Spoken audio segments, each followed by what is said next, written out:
So tell me where we're going in the next season, please. No, I'm not going to tell you anything. Because they were at odds, and now we're going to have a union, hopefully. Yeah. I mean, we don't know exactly where it's going to go, but the union thing is going to be a big part of the stories that we tell.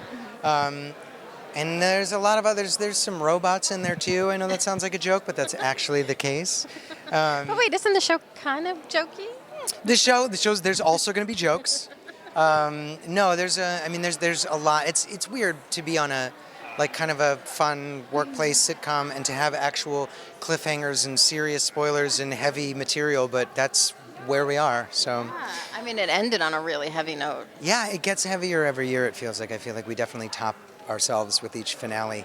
But yeah, I think it was the kind of telling that sort of ICE story, and the entire undocumented that whole situation is something that takes, I think, a lot of guts for a bunch of comedy writers in Burbank to do, and for a network to actually put on them. When I first read that, I was like, we're not gonna. That's not how it's really gonna end. They're just taking big swings right now, but props to the writers and NBC and everybody that it made it exactly the way it was intended.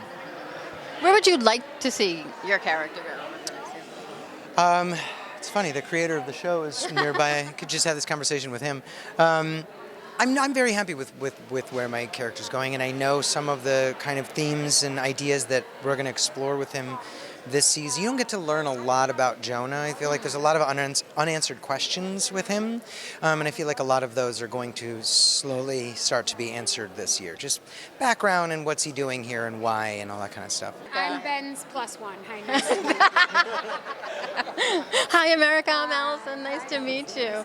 So Amy kind of gets a switch at the end of the season. Where are we going to go with that? Yeah, well, I think a lot happened at the end of the season, and our writers always make good, follow through. We're not going to just skip past the hundreds of massive things that happened in the finale.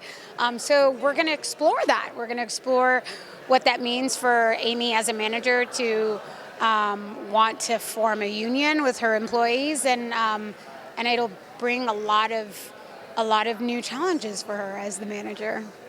For Amy and Jonah, there was a moment there at the last episode where there was a discussion about baby or not baby. Right. So, I mean, I feel like they're not necessarily at that point again. Yeah, Amy and Jonah's relationship from the beginning has been like a slow burn. Their victories or their big moments have been, they're in the long time making stage, and when they happen, they're earned, or sometimes they're just sort of under the radar, like they decide to move in together in the last 10 seconds of an episode. And I think that, I personally love that because, the relationship is not the central reason for these characters to exist, and it's not the center of the show. It's an element of the show that comes in and out and is impacted and affected by everything else going on. And so the union conversation really brought up some old dynamics with Amy and Jonah about like what side they stand on ideologically, and I think this union storyline going into the next season will continue to bring up some of their differences. You directed an episode last season. Will you be doing more of that? What was that like for you? Yeah, that was my third episode that I've directed on Superstore, and I loved it. And I mean, it's so much fun. It's so amazing to get to play with this cast and to be behind the camera and watch how just talented everybody is. But I've loved it. It gets easier every time, especially having to act and direct at the same time, which is sort of like doing one of these, which I'm very bad at, as you can see. But the more you do it, the kind of easier it becomes. Not quite easy, but so I really enjoy it. I love doing it. And yes, I will be directing another episode. Fantastic. So, season ended crazy. There's a lot going on in this store. A lot going on. What does Garrett think about all that? I think Garrett is just, there's some things that are just bigger than, the store.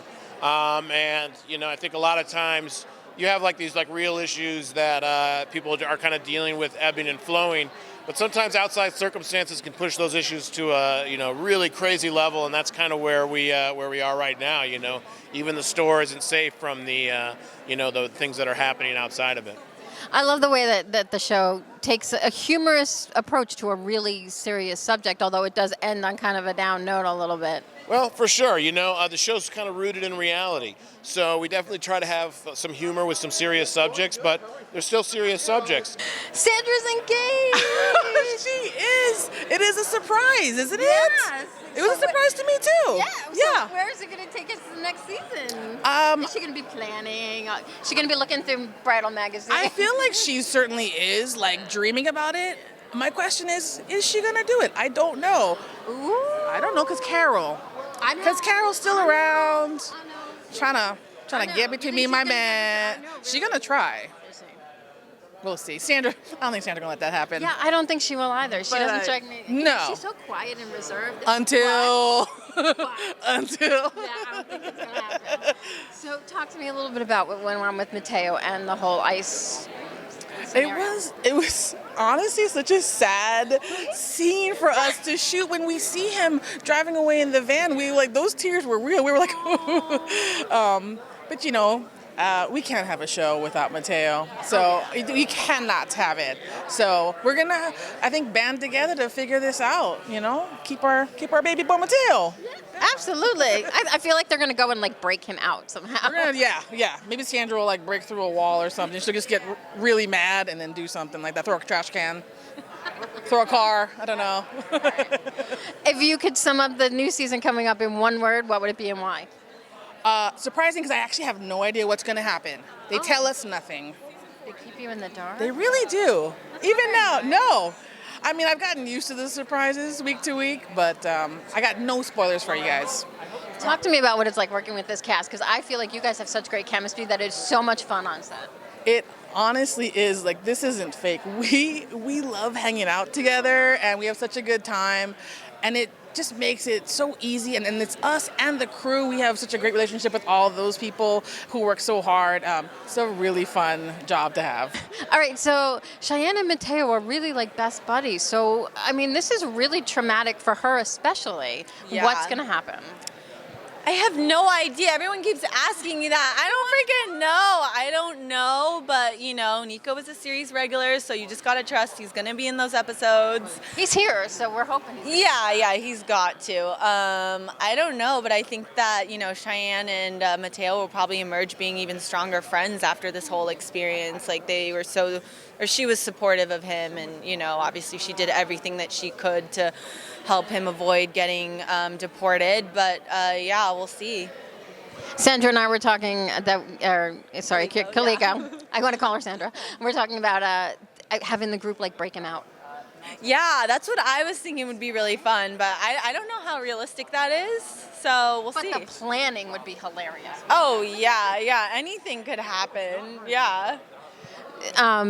So Cheyenne's gonna be turning 21, I heard you say. Are we getting this big party?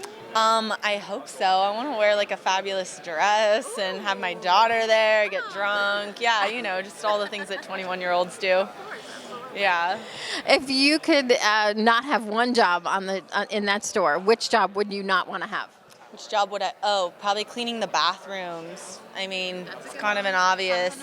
But maybe Cheyenne has to do that on occasion. We've never really touched upon whose job that is, but yeah. I think you should bring that up to the writers because I think it would be a hilarious episode. Yeah, I think maybe something needs to be said about that. Yeah, we'll see. How's your Comic-Con going? It's pretty interesting. Today was the first day I went down the lobby and looked around and went, oh, that's what it's about. It's really fun. It is a lot of fun. So Glenn stepped down. Amy took over. Yeah. And all these things have happened. Yeah. So what does Glenn think of all that? Is he regretting his decision, do you think? I'm not sure. Well, there were moments where he ran up against Amy. He tries to kick her out of the manager's chair at some point, and it backfires horribly. But I don't think he can help himself from being an enthusiastic, dedicated worker. So who knows? Maybe he'll peck his way back up the chain again. I don't know. Well, it seems like Amy's going to start butting heads against, corporate, so he may have an opportunity. Yeah, there's about 9 things in the last 3 or 4 episodes that she could be totally fired for. Yeah, right? Yeah, Exactly. I know. Yeah. Where would you like to see Glenn go in the next episode? I'd like to see a bit more of his family if it was up to me, and I think it's kind of always good when he doesn't have to be manager, but he's running something in the store, because then his warm and sweet incompetence shines through, and I like playing those stories. Yeah. Where are we going to see the storyline with Mateo and Ice going? Do you have any idea? I have no idea, but I'm sure we're going to get back to it like within 3 seconds of episode 1. Yeah, we have to. Yeah. I've been talking with everybody, and I think you should all gang up, and you should just try to break him out, because I think that would be hilarious. That would be the best. Yeah, right. Tunnel in. Right? Yeah, exactly, because we got all that equipment at the gardening center. I love it. Little spades, I love it. We are writing the show here and now. Yeah. So Dina, for me, is somebody who, she doesn't take anything. Yeah. It's cut and dry. Yeah. But I feel like underneath, she's a real softie. Yeah, absolutely. From the beginning, I've said I never want her to seem like a sociopath. I want her to feel like a real kind of rounded human. And sure, she's an eccentric, don't get me wrong. But what I think has been great is that over the course of the 4 seasons, we've really kind of get to see a bunch of different levels for her. She obviously had to deal with the fallout of the tornado, and she went through some PTSD. She carried Glenn's baby, and then she had some moments of feeling very scared with that. And then, of course, getting to see her lose the birds. I mean, it was the worst thing that ever happened to her in her entire life. So it's been really cool to kind of feel that journey that she's gotten to go on, and getting to connect to more of those under the surface feelings that we don't always get to see with her off the top. We've all decided that they should all gang up and break Matteo out of Ice, and we think that Dina should be the one to plan it all, because she could do it. Listen, you know what? I don't know what the ramifications would be for people if they did that in real life. I think it might be a felony. But I like it. But just a small pesky felony. But listen, I hear you. And listen, we don't know anything about what's happening in season 5 yet. The actors are always the last to know. But obviously, I share the exact same sentiment that if I had my way, Dina would be with torches and pitchforks leading the mob to go get our boy out of custody.